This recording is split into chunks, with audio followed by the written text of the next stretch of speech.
Hey guys, it's Yuta. So everybody knows that Japanese people don't quite speak English, even though we study English for hours and hours in school. And many people have opinions. It could be the suboptimal education, or it could be because Japanese people are kind of shy, or it could be because English and Japanese are very different.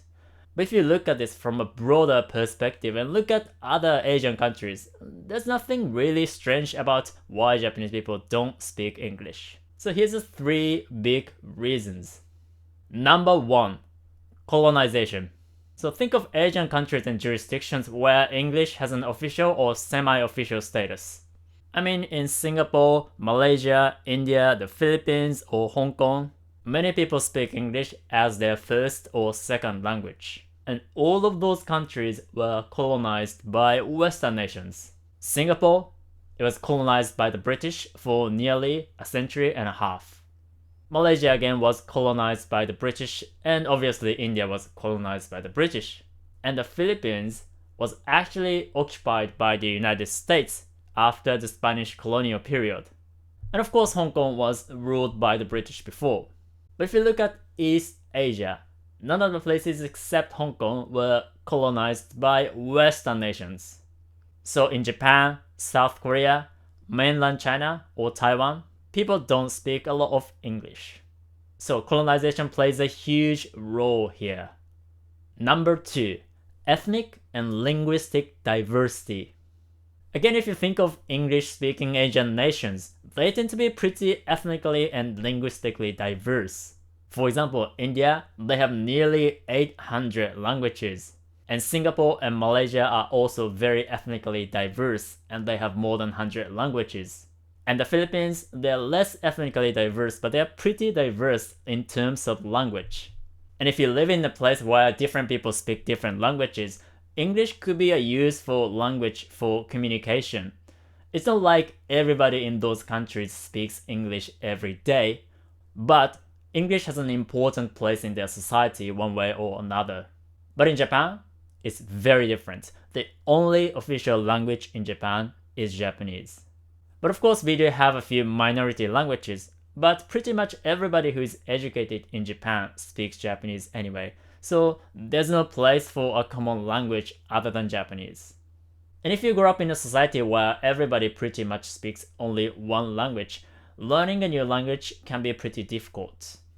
But if you go to India, for example, where many people speak several languages, learning a new language is easier for them. So I have the impression that Indian people, when they learn Japanese, they learn pretty fast. But then again, if you look at East Asia, many places are pretty similar because they tend to be pretty homogeneous. The exception, of course, is mainland China, which is pretty diverse and they have around 300 languages.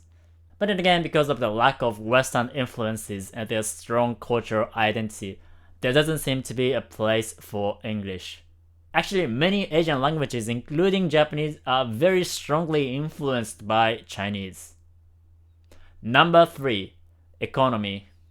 This may be a little less obvious, but if you can make decent money without speaking English, there's little incentive to learn English. Japan has the third largest economy in the world, and it has 127 million people in Japan. So if you speak Japanese, you can have access to this huge economy. But for example, if you live in a country where people make $200 per month just by speaking English, you can have a better paid job almost instantly. So in many of those countries, for example, outsourcing is a huge business. Now, an interesting example is South Korea, because they're also a highly advanced, homogeneous society, like Japan. But I have the impression that South Korean people speak English a little more than Japanese people. And I think part of the reason is economy, because their population is less than half, and their GDP is smaller. And I think this explains why K-pop artists market themselves pretty aggressively overseas, whereas J-pop artists, they tend to just stick with the Japanese market. Because South Korea's music industry is pretty small compared to Japan, the United States, or the UK. So that's why they often have their songs in other languages, including English and Japanese. And this is not that uncommon because many Italian artists, for example, they also sing in Spanish because the Spanish speaking market is much bigger. And I think this also affects other areas. For example, if you study in Japan, you can get pretty much all kinds of information in Japanese.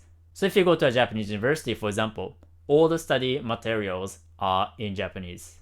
And if you go to a Japanese bookshop, almost all of the books are in Japanese.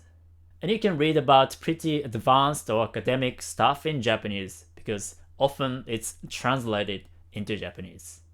But that's not necessarily the case in many other countries, because if you want to study university level stuff, you need to understand English because study materials are not always available in your local language.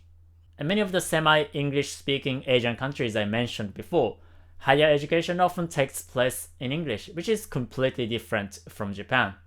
So the thing about Japan is even very well educated people, they don't really speak English unless they're super curious about things around the world and they're not happy with the kind of information they can get in Japanese, which by the way is part of the reason why I speak English.